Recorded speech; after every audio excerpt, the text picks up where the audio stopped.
Sometimes church culture is the cool thing to do. That's not cool what I'm doing, but church culture can be the cool thing to do. Like,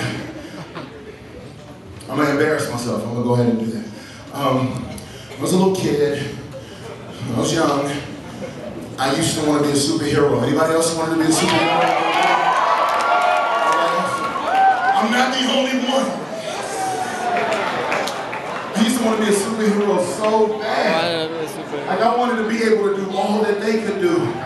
I wanted to be able to fly without the use of anything like an umbrella jumping off my house, which I never did. Yeah, right. And I wanted to be a superhero so bad. I wanted to be able to just climb the wall.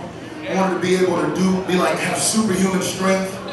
And so I used to run to, like, I don't know how many people did that. I used to run to my mom's room and get the big towel for adults and fold it in my collar, make it a cape and try to fly through the house.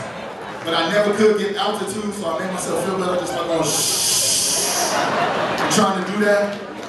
Or I used to think that maybe one day, just maybe one day, I would wake up to this weird sound in my ear, walk out my front door, go to my barn that I never had, but I thought one day I would get, because that barn would be the place that held that green crystal that would tell me that my dad was on another planet, and that maybe, just maybe, I would be able to fly and look at people and burn them with my vision. And it never happened. It never happened.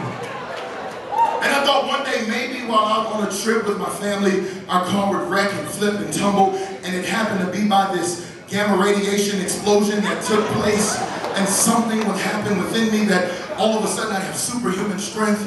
And because it never happened, I just imagined it, and I beat my sister up and incredible hook her all through the house. That's what I called it.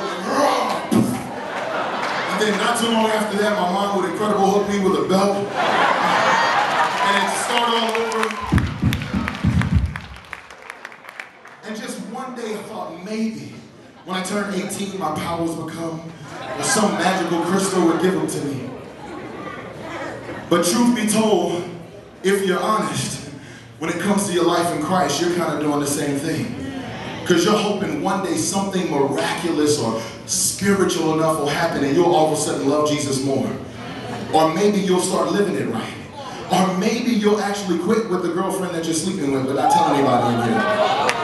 Maybe you'll stop doing the things when something happens. But like Paul told Timothy, godliness is not something you stumble into, it's training day by day, motivated by your love for this God.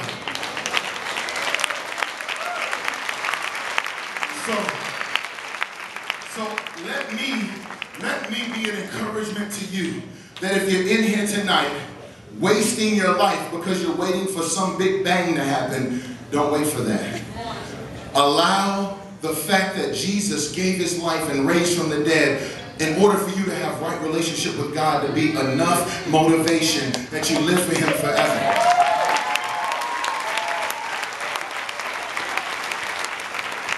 So with this last song, this is my testimony of worship to the Lord, that because he saved me, that's enough. I'll love him, I'll live for him, I'll fight sin, I'll fight for what's righteous, and I'll love God till I die. This next song is my testimony to that. I'm a believer, y'all.